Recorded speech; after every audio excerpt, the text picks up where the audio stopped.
আসসালামু আলাইকুম প্রিয় শিক্ষার্থী বন্ধুরা, আশা করি তোমরা সবাই ভালোই আছো। আজকে আমি তোমাদের সপ্তম শ্রেণী গণিতের প্রথম অধ্যায় মূলদ ও অমূলদ সংখ্যা, এই অধ্যায়টির পৃষ্ঠা নম্বর হচ্ছে 9 পৃষ্ঠার যে উদাহরণের অঙ্ক আছে সেই উদাহরণের 2 নম্বর অঙ্কটি করব। এটা হচ্ছে দশমিক সংখ্যার বর্গমূল নির্ণয়। তো এর আগে আমরা কিন্তু পূর্ণ সংখ্যার বর্গমূল কীভাবে নির্ণয় করতে হয়, সেটা ভাগ প্রক্রিয়ায় এবং গুণনীয়কের মাধ্যমে কীভাবে নির্ণয় করতে হয় সেগুলো আমরা শিখেছি। যাই হোক, এখন আমরা শিখব যে দশমিক ভগ্নাংশকে কীভাবে আমরা বর্গমূল নির্ণয় করব এবং সেটা হবে ভাগ প্রক্রিয়া। ঠিক আছে, এই জন্য আমরা প্রথমে যে সংখ্যাটা আছে সেই সংখ্যাটা তুলব।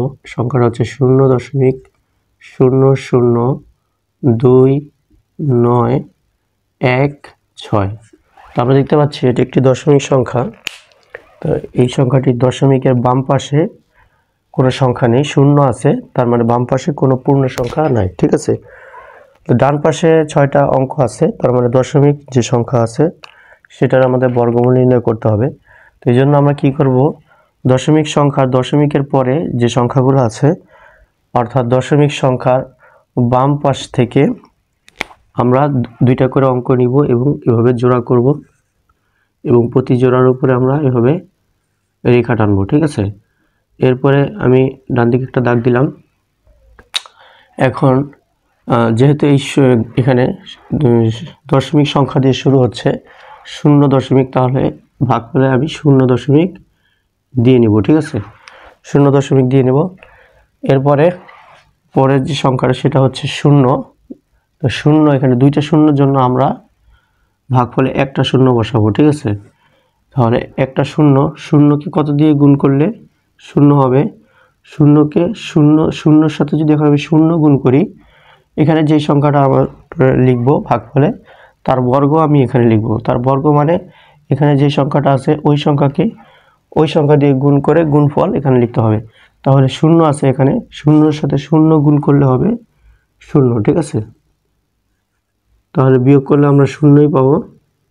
বামের 0 লেখার দরকার নেই, বামের 0 কোনো দরকার নেই। এরপরে যে সংখ্যাটা আছে 29, জোড়া সংখ্যা, সে 29 আমি নামাইলাম। ঠিক আছে, আচ্ছা, এখন এখানে কত লিখলে আমার 29-এর কাছাকাছি আমি একটি বর্গ পাবো। যদি আমি 5 লিখি তাহলে 5-এর বর্গ হচ্ছে 5×5 = 25। ঠিক আছে, বিয়োগ করলে হচ্ছে 29 থেকে 4 পাবো। এরপরে এই বাম পাশে আমি একটিভাবে দাগ দিব। পরের সংখ্যাটা হচ্ছে কত? 16। তো পরের সংখ্যাটা 16 নামাইলাম। এখন এখানে হচ্ছে 5-এর ডাবল হচ্ছে 10 লিখলাম। তো 10-এর পরে এখানে একটা সংখ্যা লিখতে হবে, যে সংখ্যাটা লিখলে 416-র সাথে আমাদের মিল করতে পারবো। যদি আমি 4 লিখি, এখানেও ভাগফল আমাদের 4 লিখতে হবে। তখন এই 4 দিয়ে আমি 104-কে গুণ করলে 416 হয় কিনা দেখি। 4×4 = 16, 6 হাতে রইল 1, 4-এর সাথে 0 গুণ করলে 0, হাতের 1 বসাইলাম।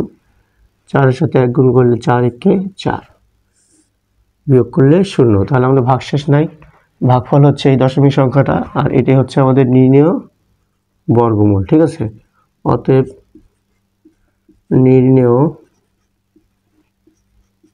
বর্গমূল হচ্ছে 0.054। এটা হচ্ছে অ্যান্সার। তো আশা করি তোমরা বুঝতে পেরেছো প্রিয় শিক্ষার্থী বন্ধুরা। এভাবে আমি এই যে চ্যাপ্টারটা আছে প্রত্যেকটা অঙ্ক ইনশাআল্লাহ আমি করব। তোমরা প্লে লিস্টের মাধ্যমে সবগুলো অঙ্ক তোমরা প্রতিটা পৃষ্ঠার সমাধান, প্রতিটা অনুশীলনী, প্রতিটা অঙ্কের সমাধান তোমরা পেয়ে যাবে। তোমরা অবশ্যই চ্যানেলটা কিন্তু সাবস্ক্রাইব করে রাখবে।